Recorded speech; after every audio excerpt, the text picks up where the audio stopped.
Olá, seres sinápticos! Tudo bem por aí? Eu sou a Marisa Fortes e está começando mais um Sinapticamente, com histórias inspiradoras de gente do bem que fazem as nossas sinapses se iluminarem. E hoje estou aqui com uma pessoa deliciosa. Uma mulher linda, forte, competente, publicitária como poucas, construiu uma carreira meteórica, chegando a diretora muito antes do esperado.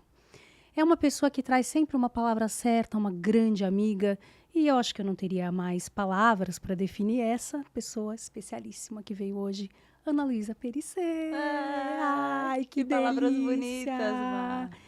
E aí, tudo ia bem, levava uma vida sossegada, gostava de sombra e água fresca, até que começou a jornada para a maternidade. E claro Sim. que a gente poderia falar mil coisas sobre o mercado de publicidade. Você, como uma especialista em palavras, em comunicação, uma pessoa que entende de psicologia da comunicação, que está à frente de um dos maiores grupos de publicidade, talvez do mundo, né? Hoje, Sim. a gente podia falar de tudo isso, mas a gente escolheu falar sobre a vinda do Tomás. E eu acho que o Tomás já está na minha vida nesse plano há 5 meses, mais 10 meses de gravidez, mas ainda para mim é mais forte o tempo que eu fui não mãe. E eu acho que por algum tempo da minha vida eu era só uma mulher e por 2 anos e meio, mais ou menos, eu fui não mãe. Porque isso era tão presente para mim, o fato de não conseguir realizar esse sonho e não tinha, ou aquilo que eu podia fazer não estava ao meu alcance em todos os momentos, que isso tomava conta das minhas conversas, dos meus pensamentos, dos meus planos, do nosso casamento. Então, eu sou mãe há 5 meses, mas por enquanto eu fui mais tempo não mãe. E esse termo não mãe é um termo muito forte, né? Porque é diferente assim, não tenho filhos. É. Eu não tenho filhos, mas eu sou uma não mãe.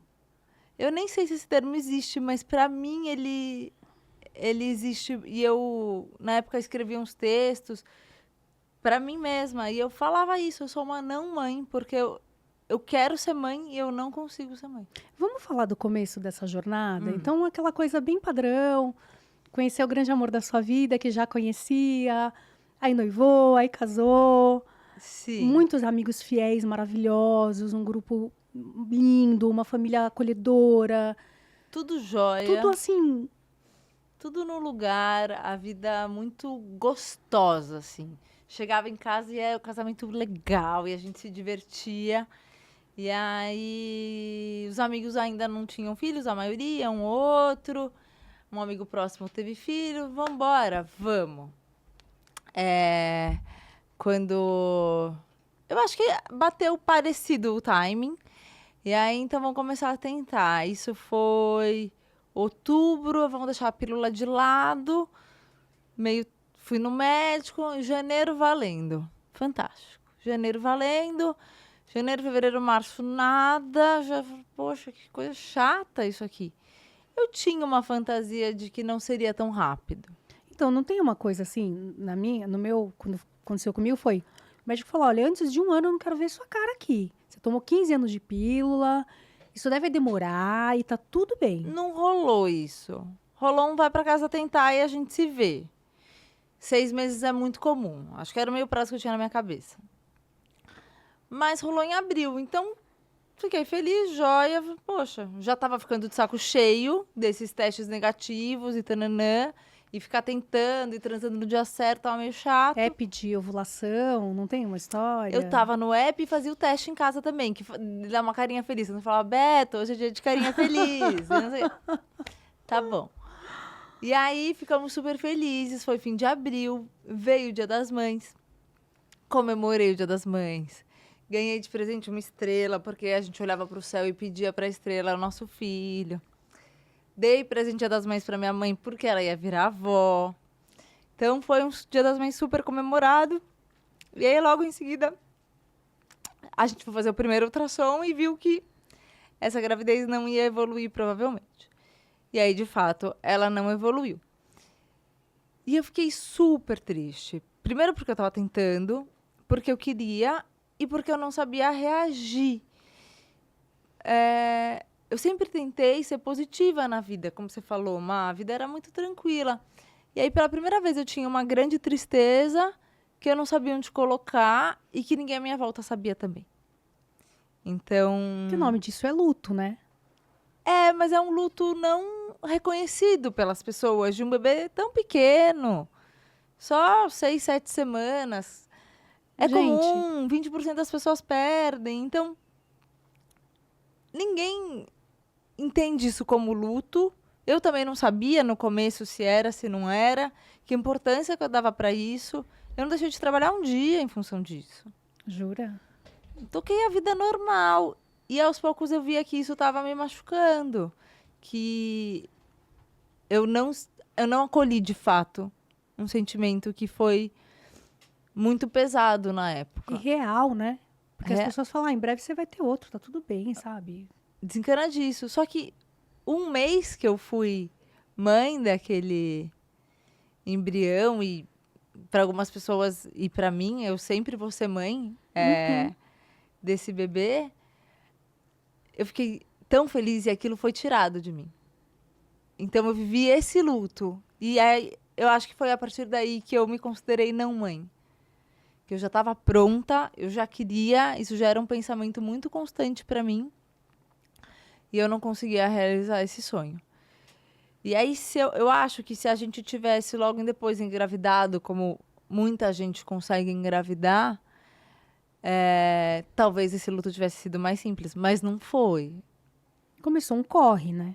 E aí virou uma outra jornada muito maior, que a gente não tinha a menor ideia. E a gente vai entendendo ao longo do processo que a gente é inocente até semana passada. E aí eu descubro uma coisa nova. E aí você vai descobrindo coisas novas. Então você acha que você caiu um pouco da nuvem, assim, no sentido dessa inocência? Acho que a gente chegou a falar um pouco sobre isso, né? Total. Agora é vida real, isso aqui é vida real. E sobre essa primeira parte desse primeiro luto, de entender que as pessoas têm batalhas que para elas são duras e que para mim não eram. Então, às vezes, eu tinha quase uma felicidade tóxica. Porque para mim estava tudo tão certinho, estava tudo tão ok, tudo tão no lugar, que quando alguém tinha uma tristeza, reclamava de alguma coisa, eu falava, ai, pessoa mala, pessoa melancólica. Bola pra frente! Vive o que tem para viver. E aí eu entendi que, sim, a gente tem gavetas que deixam a gente triste e que talvez não façam sentido para o outro, mas para a gente faz. Então esse foi um grande aprendizado. Você desconstrói, né, toda essa vida que você teve, olha pra trás e fala, putz, agora eu tô entendendo o que é a dor. Total. Eu criei uma nova capacidade de empatia com as pessoas a partir disso. Por mais que eu não conheça a dor, por mais que ela não pareça que faça sentido para mim, a dor do outro é legítima. E doeu por muito tempo, assim, de estar conversando. Fiquei triste. Fiquei triste porque aquele bebê não vingou. E aí... Bom, aí tinha que entender por que isso aconteceu para poder planejar o outro. É assim que funciona tecnicamente. Médio, porque é isso, 20% das gravidezes não evoluem. É provavelmente um fator genético desse embrião e não... O aborto que eu tive foi em casa, então nem a gente tinha material para fazer uma análise depois. Se for mais evoluído nas semanas da gestação, até fazem, mas nessa etapa que eu tive, não. O que eu fiz foi um exame para saber se eu tinha uma alteração, de alguma coisa que eu pudesse fazer numa próxima gravidez. Só isso. E aí volto para casa, continua tentando. É isso que você falou, 1 ano. E aí esse 1 ano é muito duro e muito longo. E assim, as pessoas que eu converso hoje, eu digo, não espere 1 ano. É cruel 1 ano. Dependendo da sua idade, da sua condição, mas para mim, aos 35 anos, 1 ano foi muito. E aí, mas eu esperei esse 1 ano, tentando muito, muitas menstruações atrasadas, eu acho que por fator psicológico, e aí isso destruía mais ainda, agora foi, e não ia. E Essa quebra de expectativa constante provavelmente gera um estado emocional difícil, de ansiedade, de tristeza, de alerta e O alerta é uma hiperconcentração no próprio corpo de sinais insuportável. Ah, hoje tá doendo meu ovário esquerdo, hoje tá não sei o quê, tô sentindo uma coisinha aqui. Você fica hipervigilante com o seu corpo de uma forma insuportável. E sua vida fica um hold. Ah, eu vou fazer aquelas férias que eu gostaria de fazer de esqui. É um problema super bom de ter, né? Mas você, tudo que você faz na sua vida, você fica pensando, e se eu estiver grávida? E se eu estiver grávida? Ah, eu quero fazer isso se eu tiver um filho ano que vem. Então, sua vida fica um hold em função de uma coisa que tá demorando muito para acontecer e que você não tem clareza do que você deve fazer para acontecer, porque o que você pode fazer, que você sabe que você deve fazer, você tá fazendo ele todo mês. e até em função Bonitinho. do que houve, não querer errar, arriscar nada, né? E diz que estando grávida, não vou arriscar. É, Quero fazer tudo super. Ah, então, perfeito. até a menstruação atrasou, eu não ia pra academia. Nossa, eu não- passou a viver em função disso. Eu não tinha coragem de fazer teste, porque uma hora eu não conseguia mais ver teste negativo. Eu decidi que eu não faria mais testes se eu não tivesse realmente, assim, muito tempo de atraso. Mas eu não tinha coragem de ir na academia. Eu marquei viagem. Eu queria ir para Lençóis Maranhenses. Aí eu tava com a menstruação atrasada. Eu falei, não vou porque lá tem que andar de bug. E aí, se eu estiver no começo da gravidez. Perguntei pra médica. Ela falou, se estiver no começo da gravidez, melhor não. Aí eu mudei a viagem. Aí na véspera eu fiquei menstruada. Aí você não vai. Sabe uma coisa assim? A vida fica construída em torno disso. E o casamento também.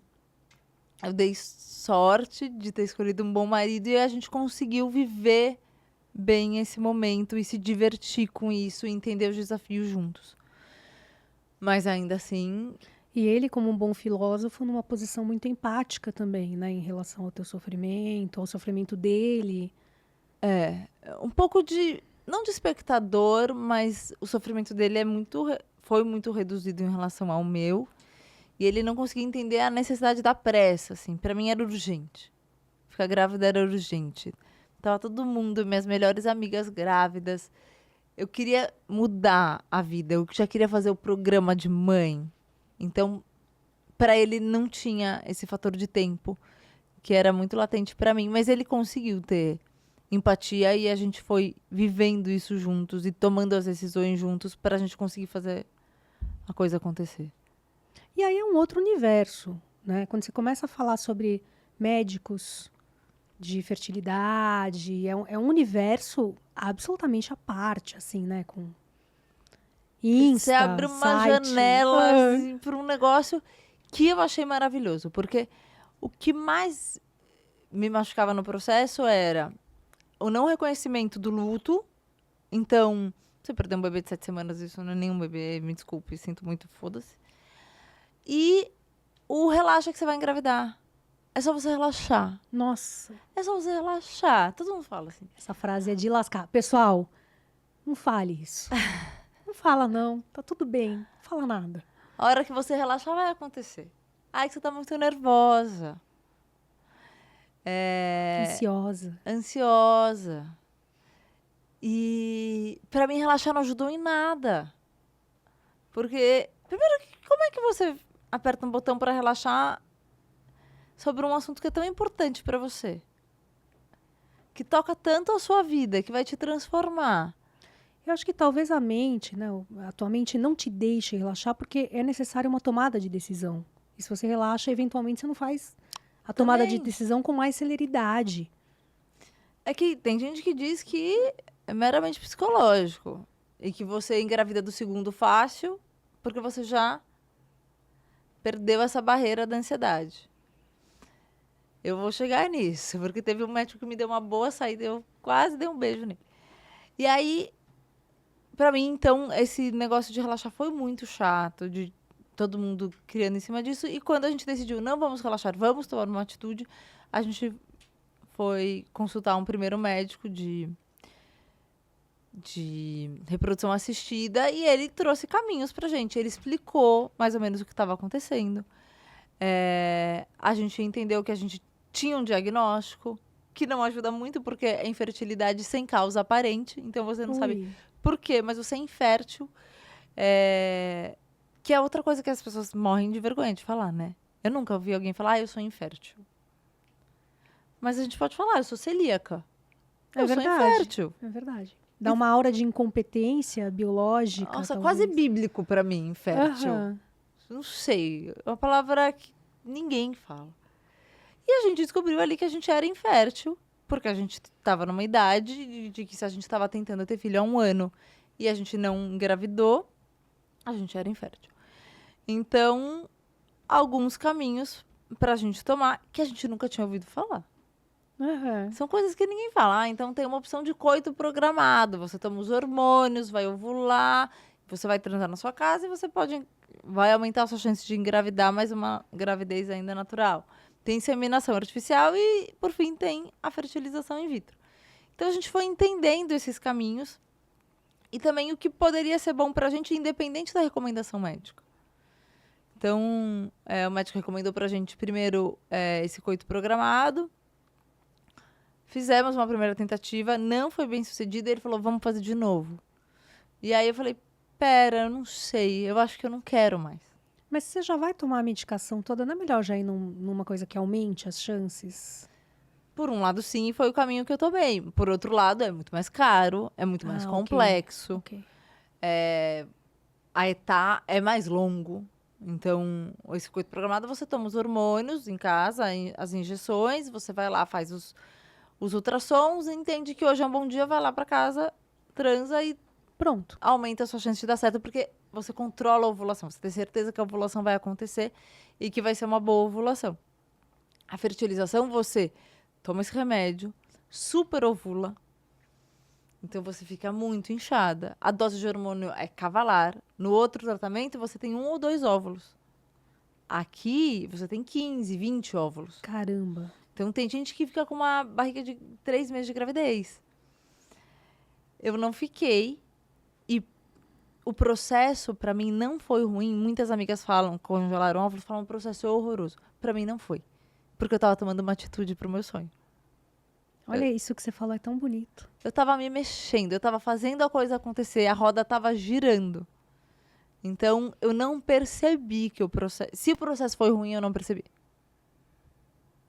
Talvez não tenha sido, né? E por isso que eu não percebi, mas eu realmente não me senti inchada, eu não senti alteração de humor.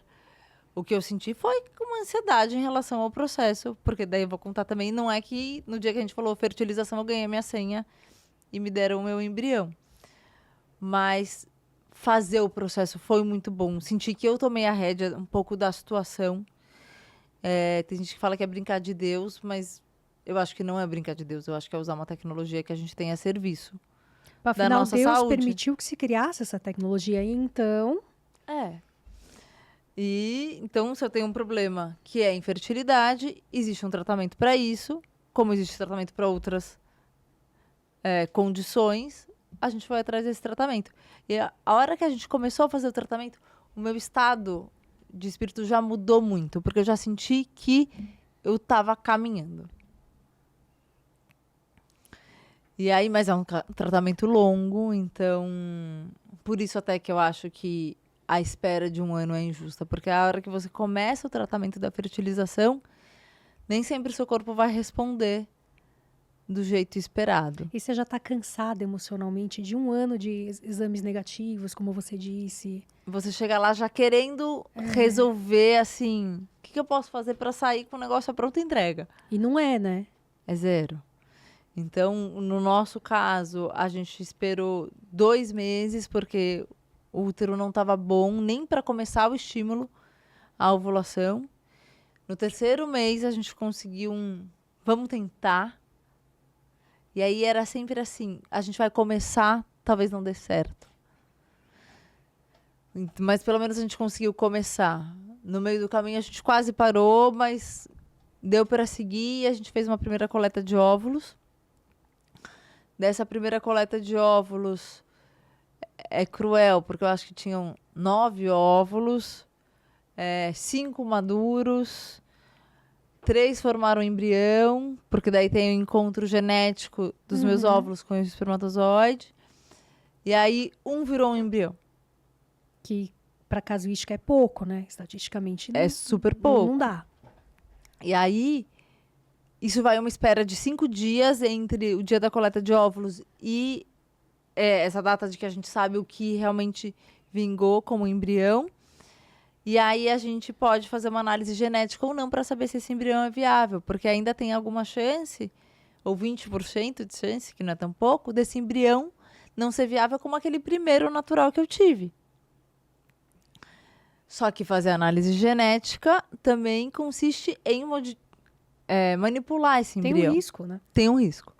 Então você precisa decidir que risco você quer tomar. Como a gente já tinha tido um aborto espontâneo, pra gente foi muito claro de que a gente queria tomar o risco de manipular o embrião, mas saber a condição genética dele.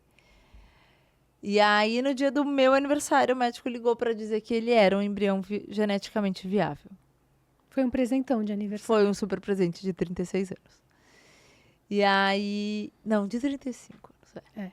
E aí a gente ficou na dúvida sobre o que a gente faz agora. A gente vai pegar esse embrião, que é geneticamente viável, que a gente sabe que tá bom, e vamos transferir e vamos engravidar, que a gente tá com essa urgência de engravidar, a gente quer muito engravidar logo.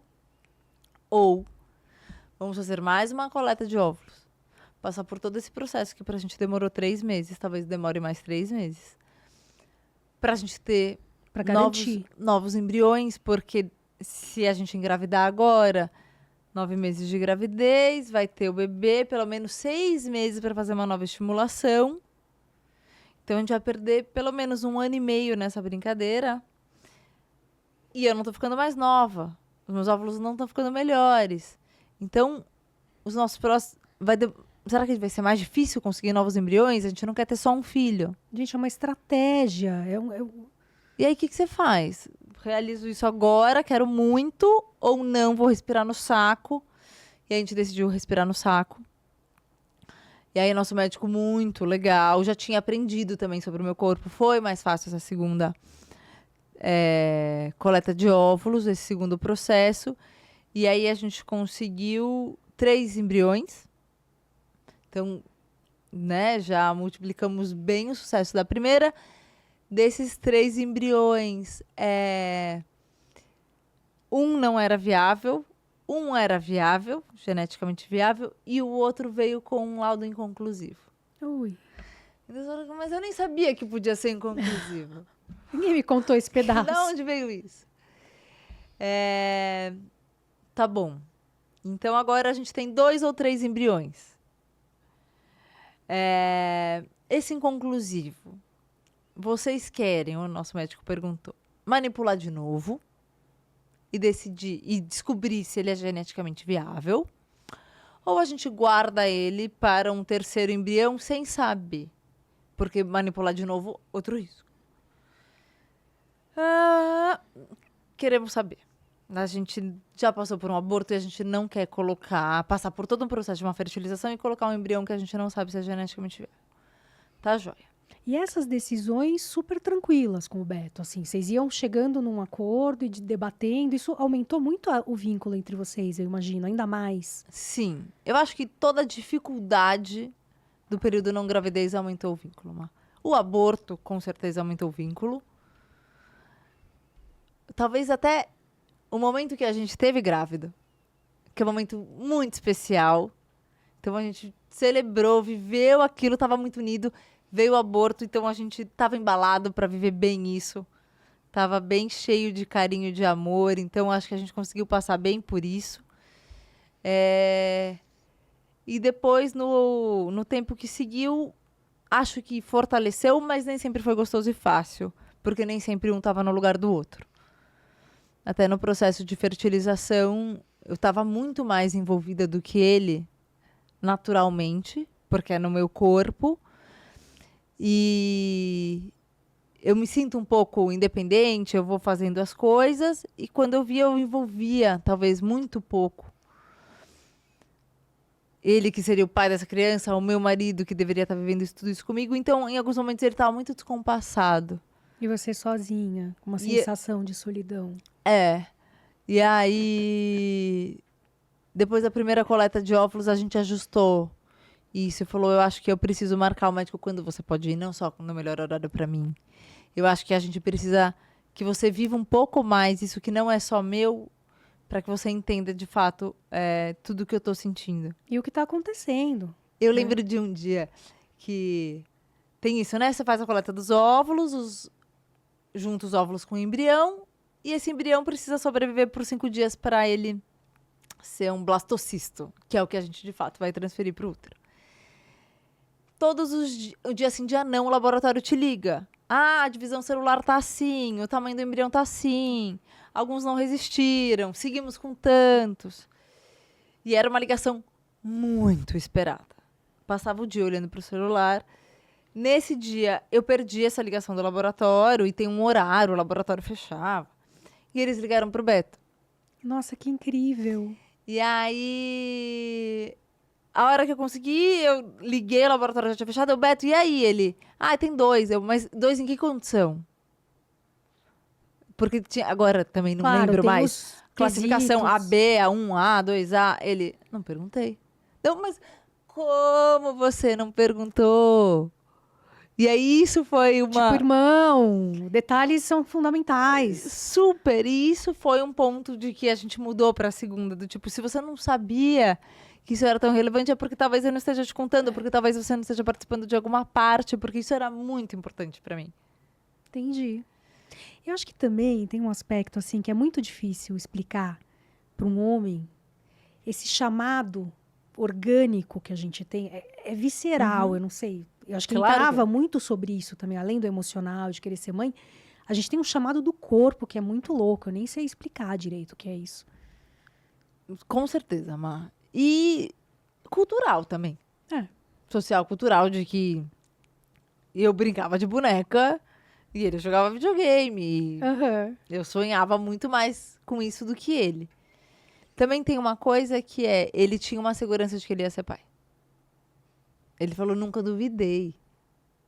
Eu não tenho tanta pressa e eu tenho certeza que vai dar certo. Eu não tinha certeza de que ia dar certo.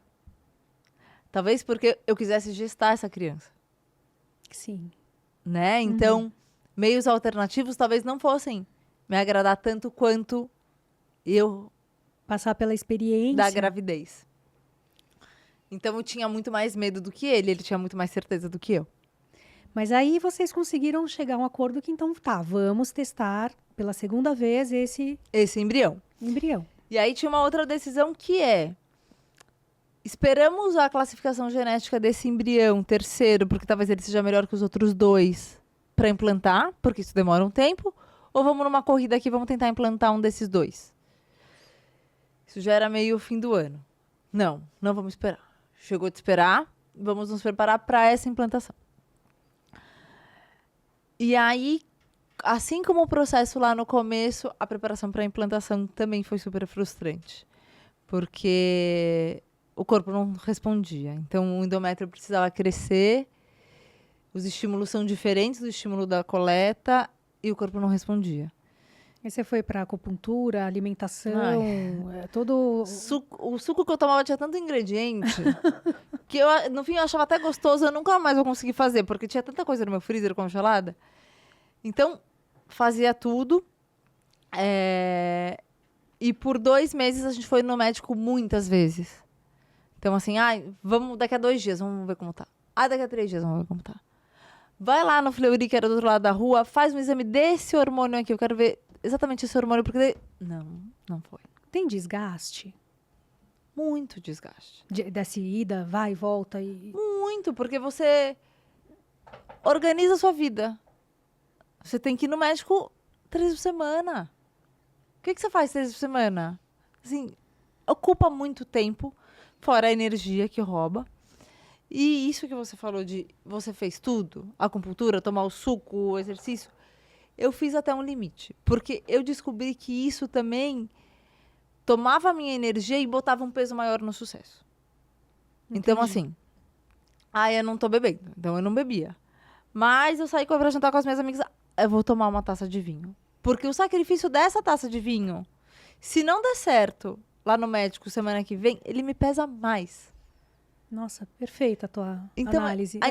eu tinha que ficar sempre equilibrando aquilo que não vai fazer muito mal, mas que também não vai pesar muito no esforço. Porque a medida do sacrifício é a medida da dor. Quanto mais eu me sacrificava para dar certo, e ainda assim não dava certo, doía mais. E agora que eu falei isso, eu lembrei até de um gatilho que eu tinha. Que eu chegava no médico, eu troquei de médico porque você tem que ir tanto, que eu queria um médico que fosse mais perto da minha casa e que me atendesse com uma certa prontidão, entendendo que você tem sua vida, né? O outro médico me deixava esperando 1 hora toda vez que eu ia lá e não é viável. E aí... Porque enquanto isso a vida real tá acontecendo. O pau tá trabalho... comendo no trabalho. Exatamente. Né? Ninguém tá preocupado com uma certa razão de que você parou sua vida para fazer sua fertilização. E aí, esse gatilho é que eu entrava, então eu chegava na salinha de espera, eu lembro exatamente do cheiro que tem essa sala de espera, e aí eles me levavam para a sala de exame direto, eu entrava no banheiro, eu trocava de roupa, e aí eu saía, esperava o médico já na maca do exame, porque sempre começava com ultrassom. E aí eu lembro de me olhar no espelho e falar, vamos. E na volta, eu entrava, eu era um micro banheiro, eu entrava e me via e eu tava sempre triste. Os olhos, né? Porque a notícia da maca era sempre horrível. Então eu chegava nesse banheiro arrasada. E aí uma hora esse banheiro virou um gatilho, porque eu não queria mais. Porque não vinha notícia boa ali. Mas um dia ou outro, conseguimos. E aí, ficamos assim, então o que a gente vai fazer? Não, vamos transferir, mas as tentativas não estavam dando certo. O corpo não estava reagindo. Não podia gastar o embrião, porque não é que você tem um monte. De jeito nenhum. O embrião você precisa preservar ao máximo. Então você tem que ter a melhor CNTP do útero para colocar o seu precioso embrião lá. Então, por 2 meses a gente acompanhou isso e decidiu não colocar. Sensação de incompetência ou incapacidade, ou... Que sensação que era essa? Porque... eu acho que era... Eu não levei pra mim, Má. Ai, que bom. Isso é muito bom. Nem do aborto, nem disso, porque eu não acho que eu tive culpa. Eu acho que eu sou... Talvez se eu não fosse uma pessoa saudável, mas eu sou saudável, eu me alimento bem, eu não faço exageros. Eu tava seguindo o que eu precisava seguir ali. Então a culpa era das estrelas. Talvez minha psicóloga tenha me ajudado. Será que a sua psicóloga te ajudou? Mas eu não trouxe pra mim. Mas eu tinha raiva. Olha. Eu tinha muita raiva, assim, de por que não tá dando certo comigo. É dureza admitir isso, né? Porque as pessoas não admitem muito esse eu sentimento. tinha raiva. Tive inveja de quem engravidava assim. Então, eu lembro até de um dia que, acho que foi o 2º mês que eu fui lá, que eu tava acompanhando para ver se ia dar para transferir, e aí era uma consulta fim da tarde, tava o Beto e eu, e aí ele falou, não vai rolar. Era uma quinta-feira. Esse mês não vai rolar, e aí já era fim do ano, ele falou, agora ficou pro ano que vem. E aí eu fiquei super triste, a gente foi jantar com um casal de amigos, foi bom, deu uma distraída. Porque a gente foi jantar com um casal de amigos, nossa cachorra dormiu na creche esse dia, a gente não foi buscar. E no dia seguinte eu fui buscar ela na creche. E a creche me entregou um boletim de fim de ano. Tipo, tinha uma foto dela de formando. Um negócio ridículo. Eu tava tão sensível que eu abri aquilo e comecei a chorar.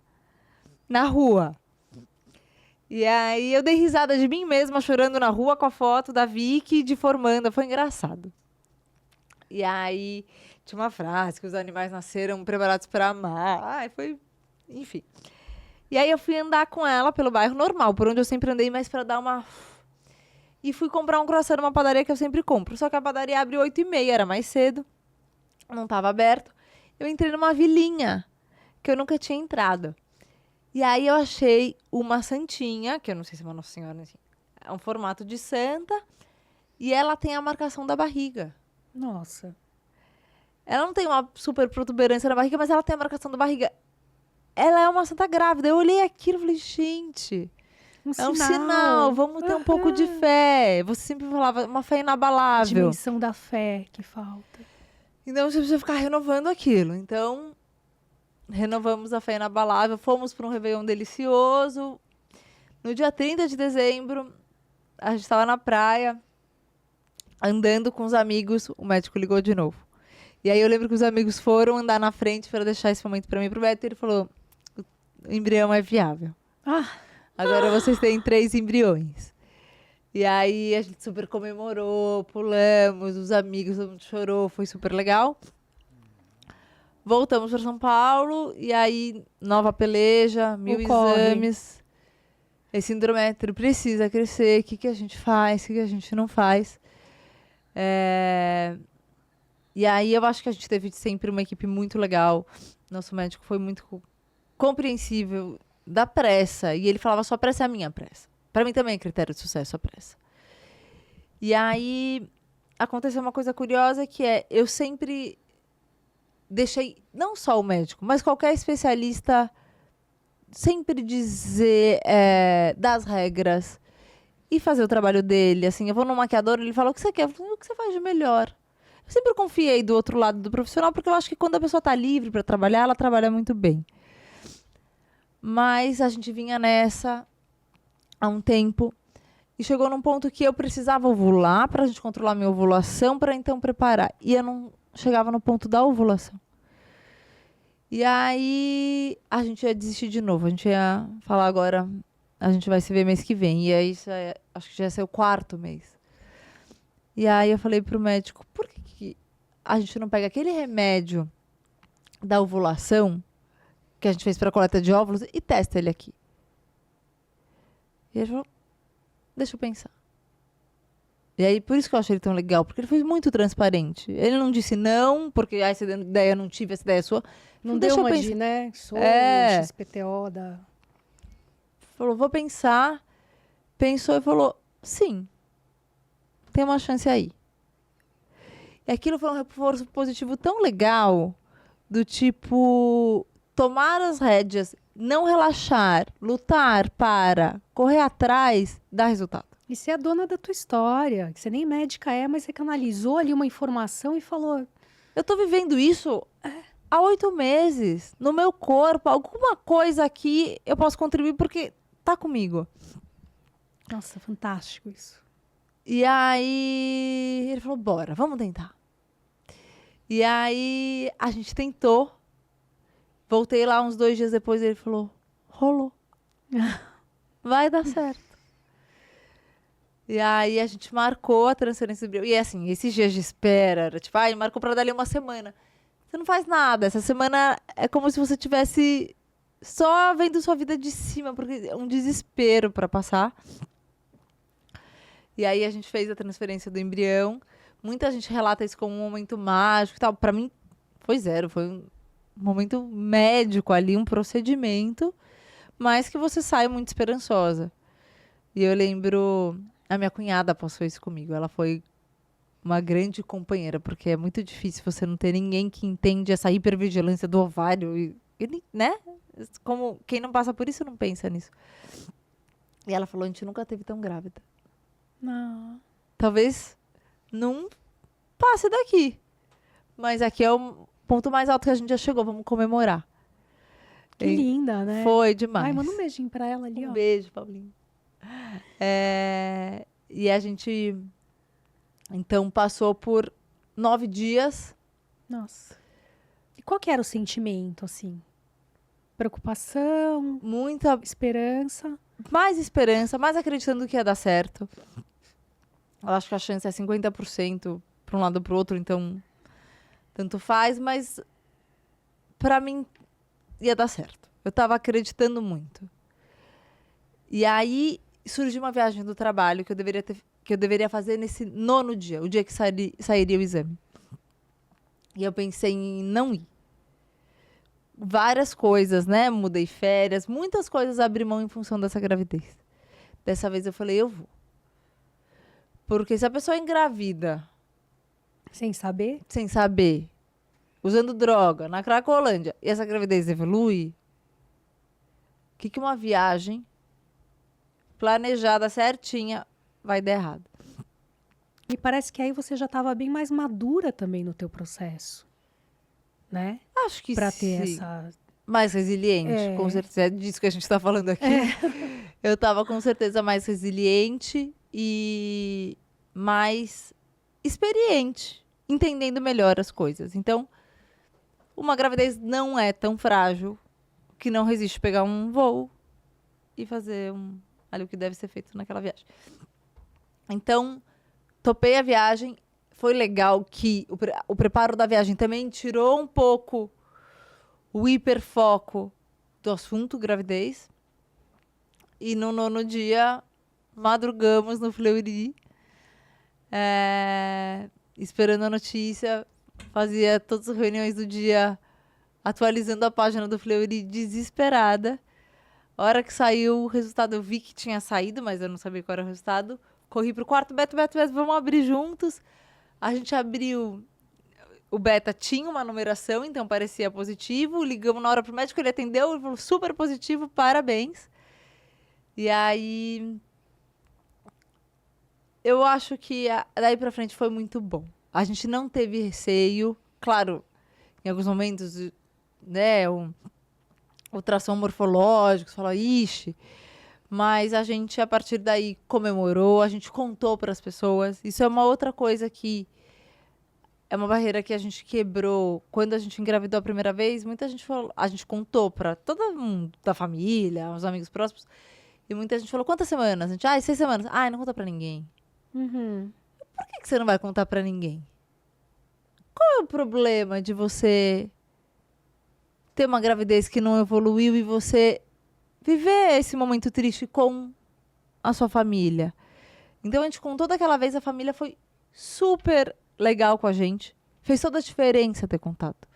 Quando a gente voltou para casa com a notícia de que não tinha evoluído, a gente falou no grupo, gente, não é esse bebê ainda? Todo mundo ligou, mandou flor, chocolate, chuva de amor, só ajudou.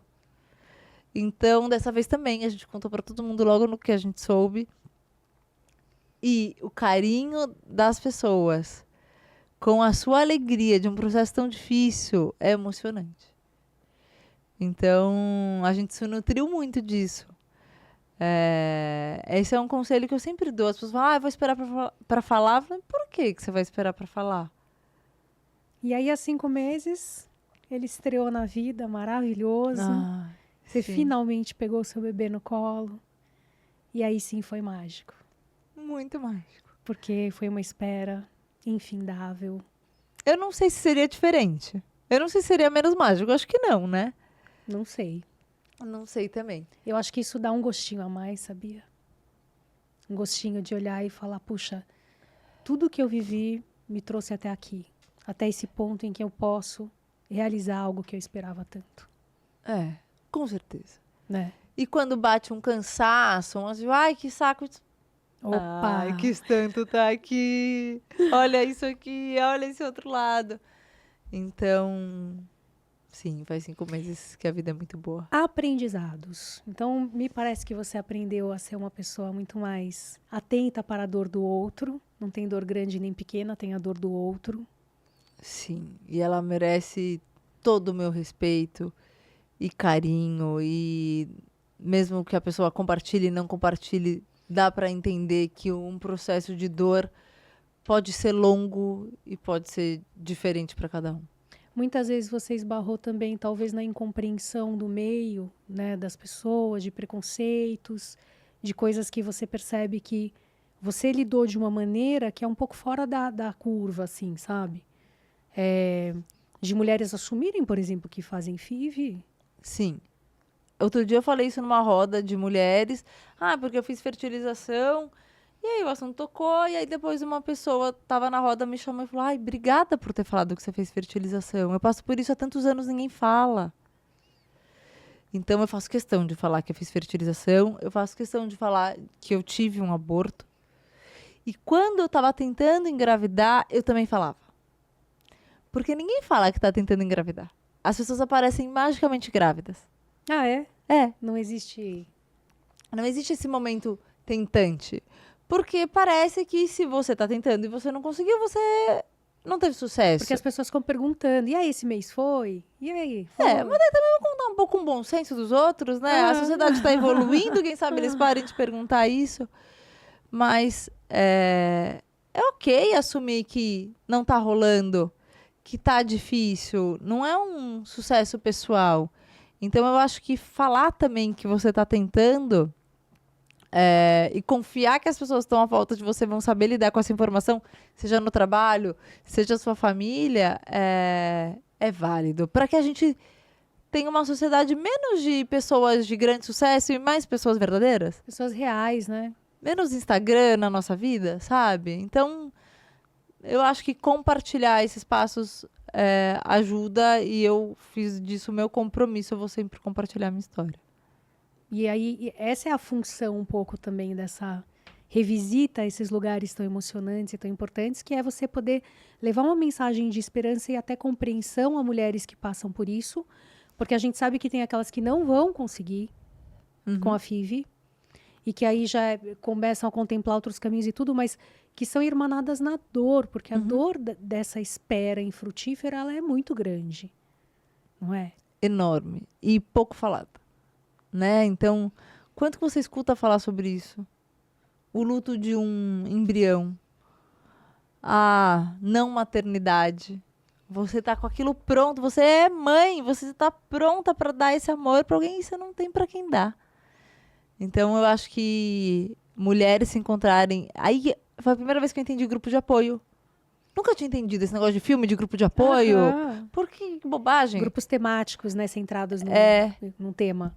Acho que faz muito sentido. Porque daí, você tem um bate-bola ali, você sentia isso, eu sentia isso. Então... Você não se sente tão sozinha ou fora, né?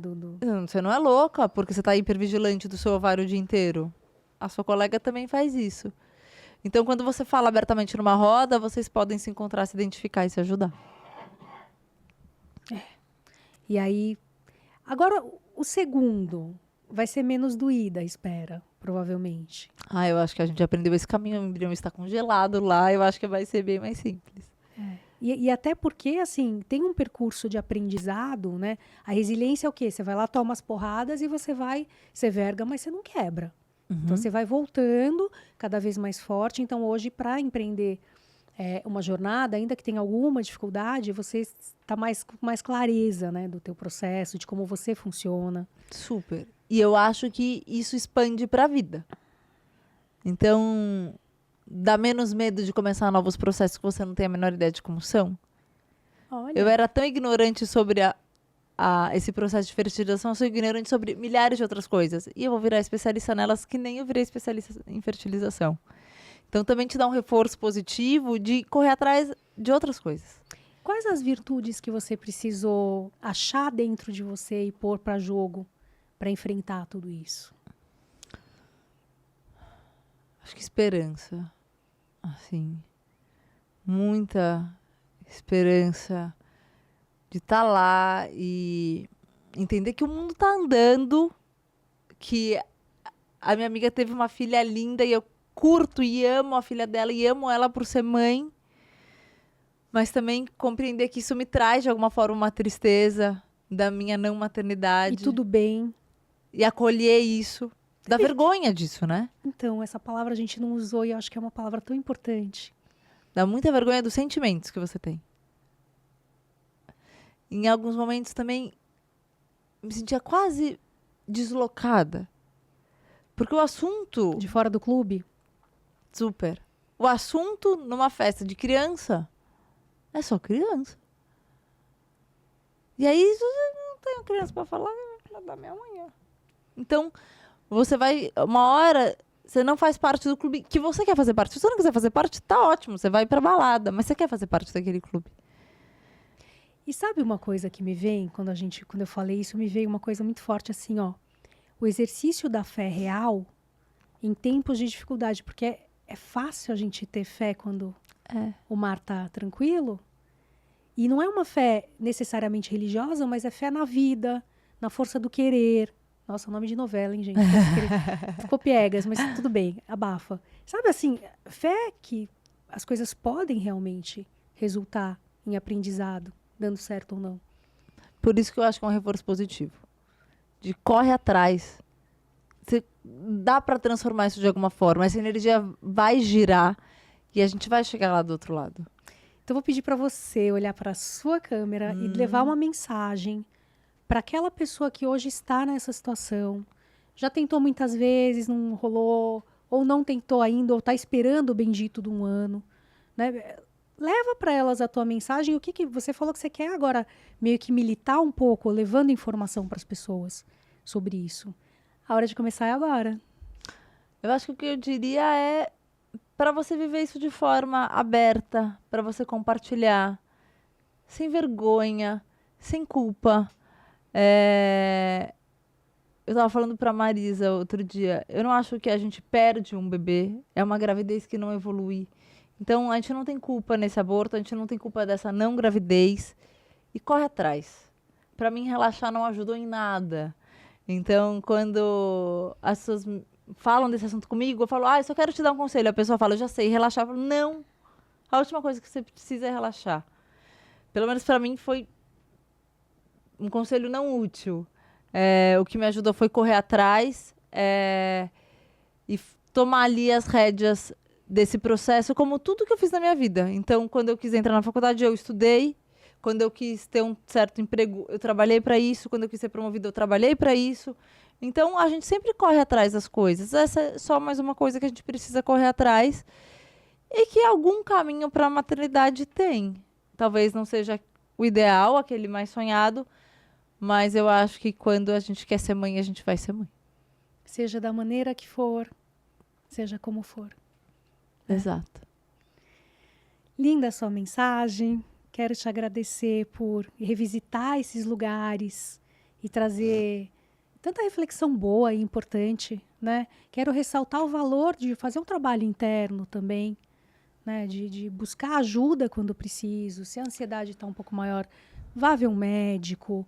Se você sente que precisa falar, os grupos focais são ótimas alternativas. A terapia não preciso nem dizer. Então, assim, cuidar de você também é uma coisa muito importante, né? Muito. E eu acho que isso vale para as mães também. Opa, porque agora é outra fase, gente. Temos dilemas de outra fase, mas vai ficar para outro podcast. Combinado. Né?